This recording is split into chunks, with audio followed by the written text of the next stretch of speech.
সম্প্রতি আমার কাছে অনেকেই জানতে চেয়েছেন যে বাংলাদেশ আওয়ামী লীগের উপর যে আরোপিত নিষেধাজ্ঞা সেটি কবে প্রত্যাহার করা হবে। এই প্রশ্নটির উত্তর খুঁজতে গিয়ে আমি নানান আঙ্গিক থেকে আসলে এটি দেখবার চেষ্টা করেছি। আপনারা জানেন যে 2025 সালের 12ই মে একটি সরকারি নির্বাহী আদেশে বাংলাদেশ আওয়ামী লীগের কার্যক্রম নিষিদ্ধ ঘোষণা করা হয় এবং তখন সিনিয়র স্বরাষ্ট্র সচিব যিনি ছিলেন নাসিমুল গনি, তিনি সই করে একটি প্রজ্ঞাপন জারি করেছিলেন যেখানে বলা ছিল যে সন্ত্রাস দমন আইনের কিসব ধারা টারা দেখিয়ে এই কার্যক্রমে নিষেধাজ্ঞা আরোপ করা হয়েছে এবং আওয়ামী লীগের উপরে বিচার হবে, মামলা চলছে, এসব অনেক কিছু বলেছিল এবং তখন থেকেই কিন্তু এই প্রজ্ঞাপনটি নিয়ে সমালোচনা করা হয়েছে এবং ক্রমশ এটি স্পষ্ট হয়েছে যে এই যে 12ই ফেব্রুয়ারি যে নির্বাচনটি হলো, এই নির্বাচন থেকে আওয়ামী লীগকে বাইরে রাখবার জন্যই এটি করা হয়েছিল। কারণ যে পরিস্থিতিতে শেখ হাসিনার সরকার বিদায় নিয়েছিল, খুব দ্রুতই সেটা একটা ইউটার্ন আমরা দেখতে পেয়েছিলাম, একটা রিভার্স সিচুয়েশন। দ্রুত আওয়ামী লীগের জনপ্রিয়তা ফিরে আসছিল, শেখ হাসিনার গ্রহণযোগ্যতা বাড়ছিল। সেই অবস্থায় নিজেদের মতো করে একটা নির্বাচিত সরকার গঠন করবার জন্য আওয়ামী লীগকে দূরে রাখার বিকল্প ছিল বলে ডক্টর ইউনূসদের কাছে মনে হয়নি। কিন্তু 12ই ফেব্রুয়ারি যখন নির্বাচন হলো, এখন এই প্রশ্নটি উঠেছে, তাহলে কবে আওয়ামী লীগের উপর থেকে নিষেধাজ্ঞা প্রত্যাহার করা হবে? আদৌ কি নিষেধাজ্ঞা প্রত্যাহার করা হবে, নাকি এটা অনেকদিন ধরেই আওয়ামী লীগের উপরে নিষেধাজ্ঞাটা থাকা হবে? এটি নিয়ে অনেকে এ কারণেই আশা করছেন, বিশেষ করে দেশে একটা নতুন সরকার এসেছে, তারেক রহমান কি ভাবছেন এই নিষেধাজ্ঞা নিয়ে, বিএনপি কি ভাবছে। বিএনপির অনেকের সাথে যোগাযোগ করে যেটি আমি জেনেছি, এবং আপনারা জানেন যে গত 21শে ফেব্রুয়ারি, গতকাল শনিবার, প্রধানমন্ত্রীর কার্যালয়ে তারেক রহমান ছিলেন এবং সেখানে তিনি মন্ত্রী পরিষদ, উপদেষ্টা পরিষদের সদস্য এবং দলীয় নেতা অনেকের সাথেই একটা ইনফর্মাল মিটিং করেছেন। তো সেই সব মিটিংয়ে এবং এছাড়াও ব্যক্তিগতভাবেও তারেক রহমানের কাছে এই প্রশ্নটি উত্থাপিত হয়েছে যে বাংলাদেশ আওয়ামী লীগের কার্যক্রমের উপর থেকে নিষেধাজ্ঞা কবে প্রত্যাহার করা হবে। বিএনপি এই প্রশ্নে কিন্তু দ্বিধাবিভক্ত। বিএনপির একটা বড় অংশ মনে করে যে গত 15 বছর আওয়ামী লীগ সরকারে থাকাকালীন তাদের উপরে অনেক নির্যাতন হয়েছে, তাদের অনেককেই জেলে নেওয়া হয়েছে। সুতরাং তারা মনে করে যে বিএনপিরও উচিত একইভাবে আওয়ামী লীগের উপরে হার্ড লাইনে যাওয়ার। আবার বিএনপির আরেকটা অংশ মনে করে যে আওয়ামী লীগ তাদের উপরে নির্যাতন চালিয়েছে বা তাদের উপরে জেল জুলুম নির্যাতন হুলিয়া এগুলো ছিল ঠিকই, তো একই কাজ যদি বিএনপি করে তাহলে আওয়ামী লীগের চাইতে বিএনপি ভালো হলো কিভাবে। তো এই দুটো মতামতের মাঝখানে দাঁড়িয়ে তারেক রহমান কিন্তু নিজের কোনো সিদ্ধান্ত দেননি, তিনি কোনো মতামত দেননি। তিনি বলেছেন এটা একটা সিরিয়াস ইস্যু এবং এটা নিয়ে আসলে ভেবে দেখতে হবে। অর্থাৎ তারেক রহমান কোনো সিদ্ধান্ত দেননি এবং তারেক রহমানের অবস্থানটা এই মুহূর্তে বোঝা যাচ্ছে না। অনেকেই বলছেন যে সংসদ নির্বাচন হলো, এরপরে একের পর এক স্থানীয় সরকার নির্বাচন হবে এবং বিএনপি চাইবে যে আওয়ামী লীগকে বাইরে রেখে এই নির্বাচনগুলো করে সেখানেও তারা তাদের নেতাকর্মীদের যেন নির্বাচিত করে আনতে পারে। তো এই একটা ধারণাও আছে এবং সেক্ষেত্রে কিন্তু আওয়ামী লীগের ফিরে আসাটা, মানে রাজনৈতিক নিষেধাজ্ঞা প্রত্যাহার বিষয়টা পিছিয়ে যেতে পারে।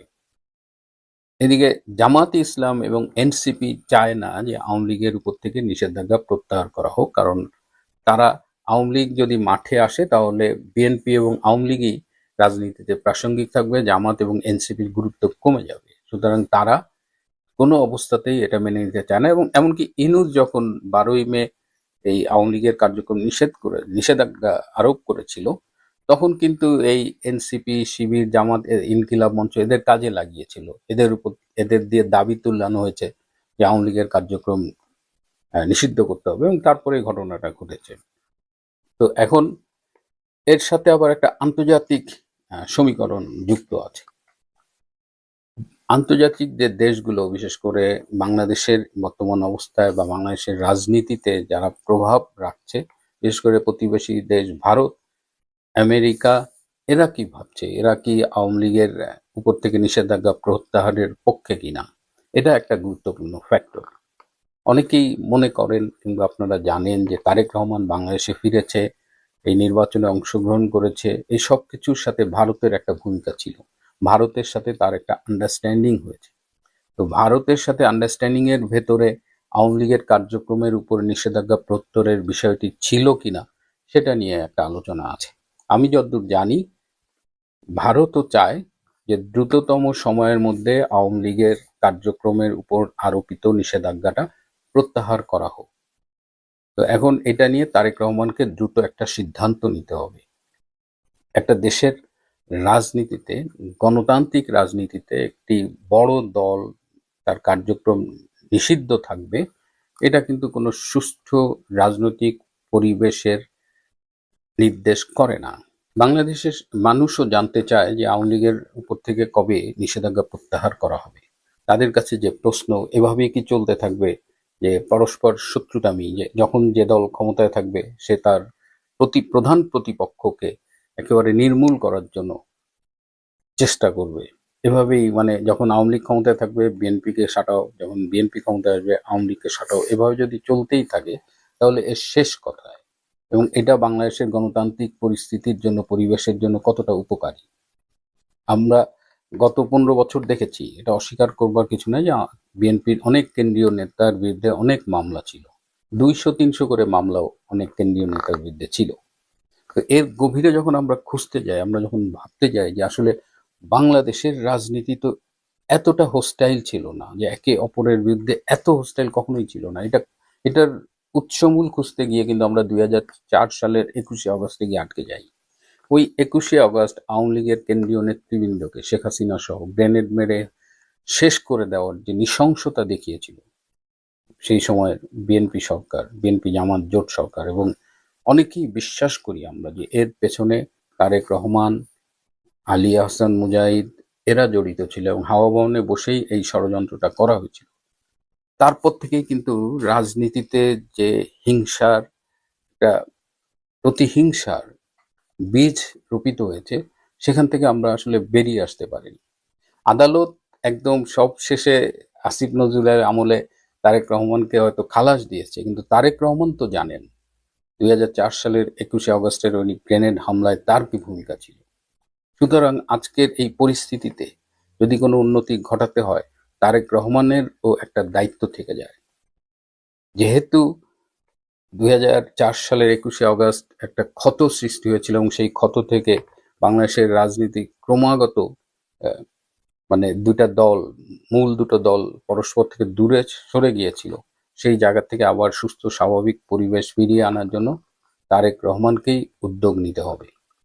যদি আজকে আওয়ামী লীগকে রাজনীতির মাঠে আসতে না দেওয়া হয়, যদি বাধা দেওয়া হয়, তাহলে সেই সুযোগ নেবে 71-এর পরাজিত শক্তি জামাত এবং তাদের B team, C team, NCP এবং অন্যান্য যারা আছে, এবং তারা আলটিমেটলি তারেক রহমানের ঘাড়েই উঠে বসবে। আজকে যে বিএনপি সরকার গঠন করেছে সেটা সম্ভব হয়েছে কেবলমাত্র তৃণমূলের আওয়ামী লীগ নেতাকর্মী এবং হিন্দু ধর্মের ভোট পাওয়ার কারণে। না হলে ওয়াকার এবং ইনুস যে গুটি সাজিয়েছিল তাতে এবারই জামাত ক্ষমতায় চলে যেত। তো এই পরিস্থিতি বিবেচনায়, যেহেতু এখনো তারেক রহমান বিষয়টা নিয়ে মুখ খোলেননি, সেহেতু আমাদের অনুরোধ থাকবে যে বাংলাদেশের রাজনীতির বৃহত্তর স্বার্থে অবিলম্বে আওয়ামী লীগের কার্যক্রমের উপর থেকে নিষেধাজ্ঞা তুলে নেওয়া হোক। এর ব্যত্যয় ঘটিয়ে যদি আওয়ামী লীগকে দূরে রাখার চেষ্টা করা হয়, তাহলে বুঝতে হবে যে আওয়ামী লীগও কিন্তু একেবারে মুখ বন্ধ করে বসে থাকবে না। আওয়ামী লীগ কিন্তু অনেক ধৈর্যের পরিচয় দিয়ে চেষ্টা করছে যে আলোচনার মাধ্যমে এই বিষয়ের একটা সুরাহা করতে, এবং এই আলোচনাগুলো আমাদের দৃষ্টির আড়ালেই হয়ে থাকে, শীর্ষ নেতৃত্বের মাঝে আলোচনার মাধ্যমেই হয়ে থাকে। তো সেই দিকে পুরো দেশবাসী তাকিয়ে আছে। যুক্তরাষ্ট্রের সুপ্রিম কোর্ট গত 20শে ফেব্রুয়ারি প্রেসিডেন্ট ট্রাম্পের ব্যাপক পাল্টা শুল্ক, যেটাকে বলে রেসিপ্রোকাল ট্যারিফস, সেটাকে অবৈধ ঘোষণা করেছে, যা ট্রাম্পের অর্থনৈতিক নীতির উপর একটি বড়সড় ধাক্কা। এই রায় ট্রাম্প প্রশাসনকে রাজনৈতিক ও অর্থনৈতিকভাবে চাপে ফেলেছে। ট্রাম্প প্রশাসনের বিপদটা ঠিক কীরকম? এটা তার শুধু অর্থনৈতিক নয়, রাজনৈতিক পরাজয়। যুক্তরাষ্ট্রের সুপ্রিম কোর্টে এবং বেশ কিছু নিম্ন আদালতে বিচারপতিদের নিয়োগ দেন রাষ্ট্রপতি ও সেই সব রাজ্যের গভর্নররা। এটা অনেক সময় রাজনৈতিক নিয়োগ। যুক্তরাষ্ট্রের সুপ্রিম কোর্টে মোট 9 জন বিচারপতি রয়েছেন। রিপাবলিকানদের নিযুক্ত বিচারপতির সংখ্যা হলো 6, যাদের মধ্যে ট্রাম্পের নিজের আগেরবার এবং এবারে নিযুক্ত রিপাবলিকান বিচারপতি হচ্ছেন 3 জন। 3 জন, এবং এর 6 জনের মধ্যে ট্রাম্প 3 জন এবং আর এক রিপাবলিকান রাষ্ট্রপতি জর্জ ডব্লিউ বুশের নিযুক্ত করা তারা হচ্ছেন 3 জন। তার মানে মোট হলো 6 জন। আর বিরোধী ডেমোক্র্যাটদের নিযুক্ত বিচারপতি হলেন 3 জন। সুতরাং ভোটে হারের কথা ছিল না ট্রাম্পের, তবু তিনি হারলেন। কত ভোটে? 3-6 ভোটে।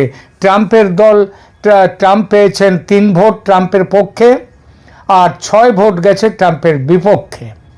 অর্থাৎ তার দলের মনোনীত বিচারপতিদের মধ্যে থেকে নিযুক্ত 3 জন বিচারপতি তার বিরুদ্ধে ভোট দিয়েছেন। এটি ট্রাম্পের জন্য অপ্রত্যাশিত পরাজয়, কারণ তার নিযুক্ত বিচারকরাই তার শুল্ক নীতি খারিজ করে দিয়েছেন। আর শুল্ক নীতি এভাবে খারিজ করার ফলে ট্রাম্পের পরাজয় হয়েছে। ট্রাম্পের প্রশাসনের আর্থিক অবস্থা খারাপ হয়েছে, কিন্তু পৃথিবীর বিভিন্ন দেশ তারা কিন্তু এর ফলে তাদের ভালো হয়েছে। আর এই বিভিন্ন দেশ যারা ভালো হয়েছে তাদের মধ্যে রয়েছে বাংলাদেশ।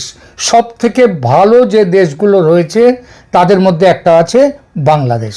কেন বাংলাদেশের কিভাবে ভালো হলো সেটা পরে আসছি। দেখুন, সুপ্রিম কোর্টের 6-3 রায়ে বলা হয়েছে ট্রাম্প 1977-এর আইন দিয়ে, মানে যেখানটায় বলা হয়েছে একটা যে তার রাষ্ট্রপতির ক্ষমতা, সেই আইন দিয়ে এত বড় শুল্ক আরোপ করতে পারেন না। সে অধিকার দেশের সংবিধান তাকে দেয়নি। এর জন্যে দেশের যে কংগ্রেস রয়েছে সেই কংগ্রেসের অনুমোদন দরকার। রাজনৈতিকভাবে এটা হলো ট্রাম্পের দ্বিতীয় মেয়াদের বড় পরাজয়। বিশেষ করে তারই নিযুক্ত বিচারকদের সমর্থন না পাওয়াটা তার কাছে সত্যিই খুব বড় ব্যাপার।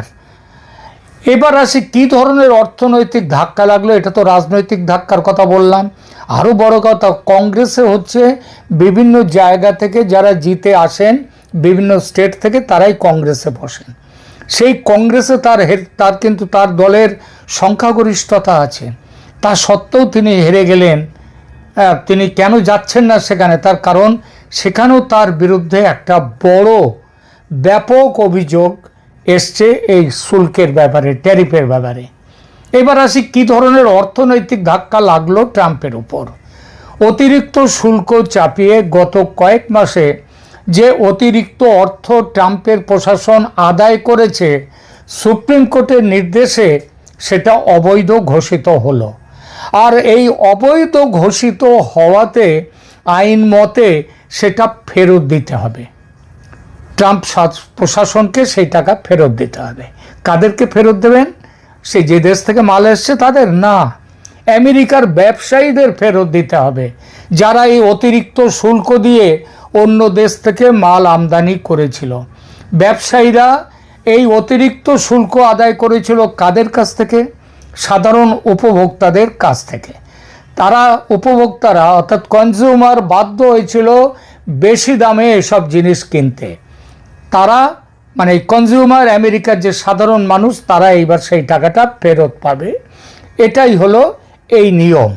এই ফেরতযোগ্য অর্থের পরিমাণ কত জানেন? মোট $130 বিলিয়ন। বিলিয়ন, 1 বিলিয়ন মানে 100 কোটি। এইবার 130-এর পরে আরও 2 শূন্য বসান। 130-এর পরে 2 শূন্য মানে $13,000 কোটি। $13,000 কোটি তাদেরকে দিতে হবে। এটা বিরাট রকমের অঙ্ক, তাই না? শুল্কের রিফান্ড নিয়ে যে জটিলতা দেখা দেবে, তা এই রিফান্ড মানুষের কাছে গেলে একটা মূল্যস্ফীতি হবে। মূল্যস্ফীতি আসতেই পারে। শুধু এই নয়, অতিরিক্ত ট্যারিফ হিসেবে যে মোটা অঙ্ক এতদিন আদায় হচ্ছিল সেটাও কিন্তু বন্ধ হয়ে গেল। তার মানে সেটাও আর পাবে না। তবে ট্রাম্প ধুরন্ধর, তুখোড় ব্যবসায়ী, সর্বনাশ কিছুটা আটকে দেওয়ার একটা রাস্তা তিনি পেয়ে গেছেন। সুপ্রিম কোর্টের রায় আসতে ট্রাম্প এই রায়কে দেশের অপমান বলে সমালোচনা করেছেন, আর সঙ্গে সঙ্গে নতুন 10% গ্লোবাল ট্যারিফ জারি করেছেন 1974-এর এক আইনের অধীনে। এর আগে ছিল 1977-এর এক আইনকে ব্যবহার করেছিল, এবার 1974-এর এক আইন অনুযায়ী 10% গ্লোবাল ট্যারিফ সারা দুনিয়ার সব দেশের ওপরে এই ট্যারিফটা জারি করেছেন। এই আইনে দেশের অর্থনীতি ঠিকঠাক রাখতে 5 মাস বা 150 দিনের জন্য সর্বোচ্চ 10% গ্লোবাল ট্যারিফ বা সবার জন্য একই ট্যারিফ লাগানোর ক্ষমতা আছে প্রেসিডেন্টের। ট্রাম্প সেটাই লাগিয়েছেন, 10% শুল্ক 150 দিনের জন্য দুনিয়ার সব দেশের জন্য। তবে যাদের এগেনস্টে ওই স্যাংশন আছে, নিষেধাজ্ঞা, তাদের নয়। এছাড়া অন্যান্য আইনি পথ খুঁজে শুল্ক আবার আরোপের ব্যাকআপ প্ল্যান রয়েছে ট্রাম্পের, যাতে আয় অটুট রাখা যায়। ট্রাম্প বলেছেন এতে তার ক্ষমতা, মানে সুপ্রিম কোর্টের এই রায়ে নাকি তার ক্ষমতা আরো বাড়বে। আইনের সেই সব ফাঁক ফোকর খুঁজে বের করতে এখন ব্যস্ত ট্রাম্প ও তার টিম। এবার আসে সুপ্রিম কোর্টের এই শুল্ক বাতিল আদেশ কি বার্তা নিয়ে এলো বাংলাদেশের জন্য, বাংলাদেশের ওপর এর কি প্রভাব পড়তে চলেছে সেই বিষয়টাই। যদি এক কথায় বলতে হয় তাহলে বলবো কি জানেন, বলবো বাংলাদেশের এই রায়ের ফলে বাংলাদেশের একেবারে বল্লে বল্লে অবস্থা। বল্লে বল্লে মানে কি, দুহাত তুলে নাচা, এটা হচ্ছে পাঞ্জাবের একটা পাঞ্জাবি টার্ম। এটা দুহাত তুলে নাচাকে বলে বল্লে বল্লে। সুতরাং বল্লে বল্লে কিভাবে হচ্ছে বাংলাদেশের ক্ষেত্রে, শুনুন তাহলে। প্রথমত, বাংলাদেশের পোশাক রপ্তানিতে আগে 19% রেসিপ্রোকাল বা পাল্টা শুল্ক ছিল, যার এফেক্টিভ রেট ছিল 19%। এখন সেটা নেমে আসছে 10%। এতে বাংলাদেশের রপ্তানি বাড়বে, আর রেডিমেড গার্মেন্টস রপ্তানিতে অনিশ্চয়তা কমবে। বিশ্বের সব দেশ এক শুল্কের আওতায় আসার ফলে লেভেল প্লেইং ফিল্ড বলতে যেটা বোঝায় বাংলাদেশের জন্য সেটা ফিরে আসবে, আর সেটা আশায় ক্রেতাদের আস্থা বাড়বে বাংলাদেশের পোশাক শিল্পে। যে বাজারটা হারিয়ে গিয়েছিল সেই বাজারটা ফিরে আসার সম্ভাবনা। কিন্তু এহ বাহ্য, আগে কহ আর। এর বাইরে আরো অনেক কিছু আছে। বাংলাদেশের আসল লাভের কথাটা বলিনি, সেটা এবার বলছি। যুক্তরাষ্ট্র বাংলাদেশের মধ্যে গত 9 ফেব্রুয়ারি, মানে নির্বাচনের ঠিক 3 দিন আগে স্বাক্ষরিত হয় একটি গোপন বাণিজ্য চুক্তি। এই চুক্তিটি তৈরি হয়েছিল ট্রাম্পের রেসিপ্রোকাল ট্যারিফের উপর ভিত্তি করে। 19% শুল্ক হ্রাসের 19% শুল্ক নিয়ে যাওয়ার কথা ছিল সেখানটায়। সুপ্রিম কোর্টের রায় এই চুক্তির আইনি ভিত্তি দুর্বল করে দিয়েছে। চুক্তিতে যুক্তরাষ্ট্র বাংলাদেশি পণ্যের ওপর শুল্ক 20%-এর পরিবর্তে 19% করেছিল, এবং নির্দিষ্ট টেক্সটাইলে, যেমন মার্কিন তুলা ব্যবহার করে মার্কিন দেশ থেকে কটন নিয়ে এসে সেই কটনে যদি পোশাক তৈরি হয় তাহলে তার উপরে বলেছিল 0% শুল্ক। এর বিনিময়ে বাংলাদেশ চুক্তি করেছিল কি, এই সুবিধাটা পাওয়ার জন্য করেছিল বেশি দামে আমেরিকা থেকে গম কিনবে, ভুট্টা কিনবে, সয়াবিন কিনবে, পোশাক শিল্পের জন্য যে তুলো সেগুলো কিনবে, বিফ কিনবে, তারপরে তো বিভিন্ন ডেয়ারি প্রোডাক্টস কিনবে, সমস্ত রকম কৃষি পণ্য কিনবে, এবং সেগুলো কিন্তু স্বেচ্ছায় নয়, বাধ্যতামূলকভাবে কিনতে হবে। বাড়ির পাশের দেশ ভারত থেকে যদি কম দামে কোনো তুলো পায়, কোনো জিনিস পায়, তাহলে সেগুলোও কেনা যাবে না, সেগুলোও কিনতে পারবে না। এছাড়া মোটর গাড়ির যন্ত্রপাতি, আপনারা জানেন বাংলাদেশের মোটর গাড়ির যন্ত্রপাতি বিশেষভাবে যায় দিল্লি থেকে। মোটর গাড়ির যন্ত্রপাতি, গাড়ি কেনার জন্য বাংলাদেশের বাজার, এই সবগুলো আমেরিকার উপরে নির্ভর করবে। সেইভাবে চুক্তিটা হয়েছিল। তবে সবচেয়ে সাংঘাতিক ছিল বিনা প্রয়োজনে বাধ্যতামূলকভাবে ডলার খরচ করে 34টা বোয়িং বিমান কিনতে বাধ্য ছিল বাংলাদেশ। দরকার নেই বাংলাদেশের বিমান, বোয়িং বিমান, তবু সেটা কিনতে হবে। আর কি ছিল? চীন থেকে কিংবা অন্য দেশ থেকে যদি সস্তায় অস্ত্রশস্ত্র কেনা যায় সেটা কিনতে পারবে না, কারণ তার উপরে নিষেধাজ্ঞা ছিল। সুপ্রিম কোর্টের এই রায়ের ফলে এই চুক্তিটা একেবারে ঘেঁটে গেল, চুক্তিটাই অকার্যকর হয়ে গেল। কোর্ট বলেছে রেসিপ্রোকাল ট্যারিফ অবৈধ। আর এই অবৈধ বলায় চুক্তির যেটা ভিত্তি, যেটা ইও 14257 মানে 14,257 যে অর্ডার এবং 14,346, এই দুটো চুক্তির ভিত্তিটা নষ্ট হয়ে গেল এবং এই চুক্তি এখন বাংলাদেশের জন্য আর বাধ্যতামূলক নয়। ফলে মহামতি ইউনূস বাংলাদেশকে যেভাবে মার্কিন স্বার্থে বেচে দিয়ে গিয়েছিলেন, ঈশ্বরের অযাচিত কৃপায় সেই বিক্রিনামা বাতিল হয়ে গেল। বাংলাদেশের বাণিজ্য সচিব মাহবুবুর রহমান বলেছেন, গোপন বাণিজ্য চুক্তি আর বাইন্ডিং নয় এবং বাংলাদেশের শর্ত মানতেও আর বাধ্য নয়। বিশেষজ্ঞরা বলছেন এটি বাংলাদেশের পক্ষে কি হলো জানেন? মেঘ না চাইতেই জল। কারণ চীনা আমদানির ওপর নিষেধাজ্ঞার শর্ত এড়ানো যাবে, ভারতের তুলো, গম, পার্টস, মোটর পার্টস নিজের পছন্দ মতো কিনতে পারবে, 37,000 কোটি টাকা দিয়ে আমেরিকা থেকে 34টা বোয়িং বিমান কেনার দরকার নেই, কিনতে হবে না। এই জন্যই বলেছি সুপ্রিম কোর্টের রায়ে বাংলাদেশের একেবারে বল্লে বল্লে। কদিন আগে বাংলাদেশকে এই অবস্থায় যিনি নিয়ে গিয়ে ফেলেছেন সেই মহামতি ইউনূস বিদায় নিয়েছেন। এবার বিদায় নিল ইউনূসের দেশ বিক্রির যে গোপন চুক্তি। সেটা একটা কথা আছে না, আল্লাহ যখন দেয় ছপ্পর ফাটিয়ে দেয়। বাংলাদেশে এখন বোধহয় আল্লাহ ছপ্পর ফাটিয়ে দেওয়ার সময় সেই আশীর্বাদ দিয়েছেন বাংলাদেশকে। এক তো ইউনূস শাসন বিদায় হলো, এলো তারেক রহমানের শাসন, আর তারপরে যে চুক্তিতে বাংলাদেশ বিক্রি হয়ে গিয়েছিল আমেরিকার কাছে, সেই চুক্তিটা সুপ্রিম কোর্টের রায়ে বাতিল হয়ে গেল। বললে বললে নয়। আপনাদের কি অভিমত সেগুলো জানাবেন কমেন্ট করে, আর এই চ্যানেলকে সাবস্ক্রাইব করবেন। ধন্যবাদ, এখনকার মতো রাখছি।